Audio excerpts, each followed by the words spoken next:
I visited a part of the deep web no one is supposed to see. Now I realize how bad of a mistake that was. They say that curiosity killed the cat. It's funny, that almost feels like a personal attack at this point. I haven't forgotten about that night. I mean, it's not just something you can stop thinking about. What the hell was that last thing I saw? Strange thing is, it never even comes up in my nightmares. It's always the other stuff. I swear, I can see that dude with no mouth every time I close my eyes. But maybe it's not so weird. My brain couldn't comprehend it the first time, so how could my subconscious produce a recreation? Shit, I don't want to think about it anymore. But I can't. You see, my problems aren't just in my head anymore. I thought I was done with this shit after the man in black paid me a visit. I thought it was over. In retrospect, that was just wishful thinking. No, it was delusional. After what I saw, guess it doesn't work like that. I guess the world just isn't that simple. Here's what's been happening. Wednesday. It's been 3 days since I've gone back to work and I think I'm being followed. No, I'm sure I am. The thing is, the first time I didn't really notice. Whoever the hell they are, they've been using different vehicles. Always the same routine. After work, I get into my car and start driving home. Another vehicle always tails me until I turn into my driveway and they just drive past.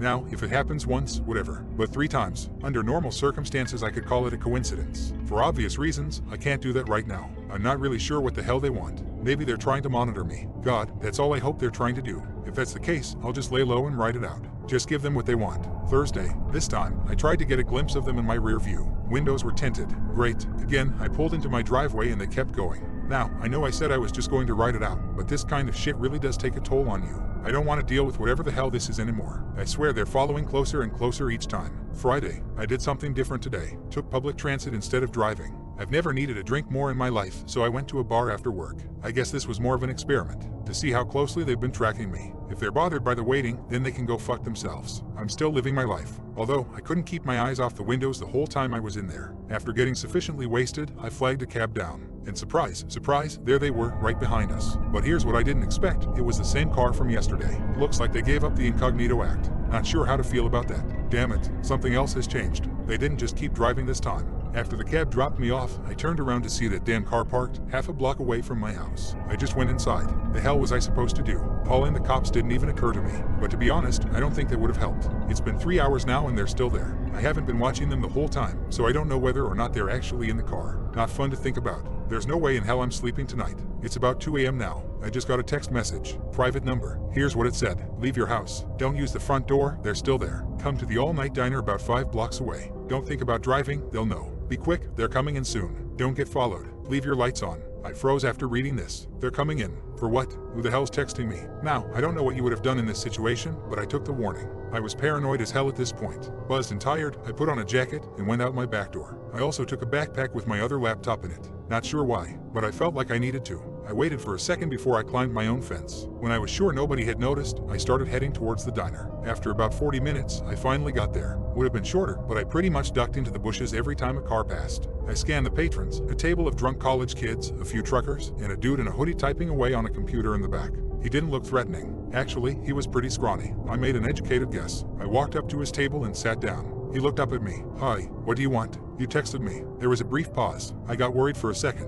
What is not him? But he broke the silence. Right, they follow you. No, I don't think so. He nodded. All right. And then he laughed. Like this was supposed to be funny. Man, you screwed up, didn't you? Hard to disagree with that. What were you doing anyways? What were you trying to find? Nothing, I swear. I just did it for the hell of it. I guess he just stared at me in amused disbelief. Oh, well that's fucking lame. Would have been cool if you were a spy or something. He chuckled again. Look, who are you? How did you know they were after me? Who are they, anyways? I pelted him with questions. All right, settle down there. I'm not going to tell who they are, I don't know either. But I will tell you they don't have good intentions. Fantastic, I thought. Well, how do you know about them? He paused. They came after me. 1 second I'm reading about demons on the moon, the next, I'm getting my door kicked down. This was months ago, I skipped town. I was confused. Wait, what do you mean? They tried to kill me? Dude, I couldn't believe this. And you were just viewing the links. That was it? You teach other people how to get there or something? He raised his eyebrow. No, why do you ask? I was floored. They didn't do that to me. I said. They just came by, took my laptop and gave me a warning. Now it was his turn to look shocked. Really, he seemed to think about something for a while. He then proceeded to ask me what they looked like.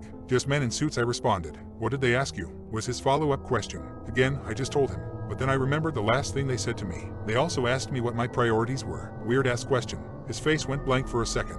Yeah, strange, ain't it? What followed was an uncomfortable silence. I finally asked him the thing that had been on my mind ever since that night, that page with just the 4 links. What the hell is that supposed to be? He raised his eyebrow and told me he didn't know what I was talking about. This is where things got strange. After I told him a rough explanation of what I had saw, his expression changed completely. I could make out a sudden flare in his demeanor. What did you type at the prompt? He asked me. What also seeks me? I answered. I was thoroughly confused at this point. Isn't that what you did as well? He just shook his head. No. He then shut his laptop and stood up. Well, where the hell are you going? I inquired. We've been here too long. Look, I know you have questions, but I can't answer them for you. Go to a motel tonight or something. And just like that, he was gone. What was I going to do? Stop him? I still have no idea who the hell this guy is. The only thing I got out of him was his name, Jackson. And even that's probably fake. Tired as hell and still a little bit drunk, I left the diner and tried to stay hidden as I looked for a nearby motel. Obviously, this wasn't fun. Now here I am, sitting in some sketchy motel at 4:30 a.m. I can barely keep my eyes open, but I also can't help but look over my shoulder every second I'm awake. This is the pinnacle of shitty situations. I guess I'll try and get some sleep.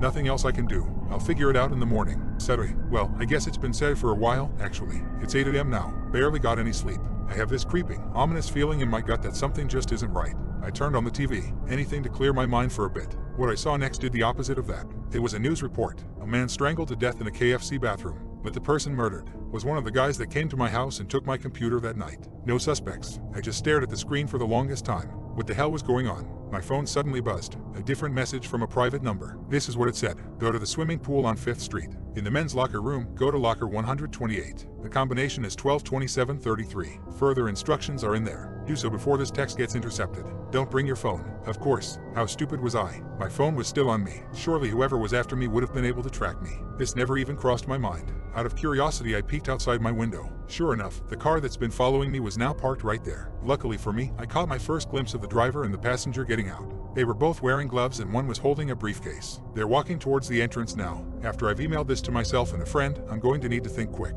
I've already dropped my phone in the toilet and I'm going to need to get rid of this laptop next. But people need to know that this happened. If you hear from me again, looks like I found a way out of this. What a goddamn shit show this has been.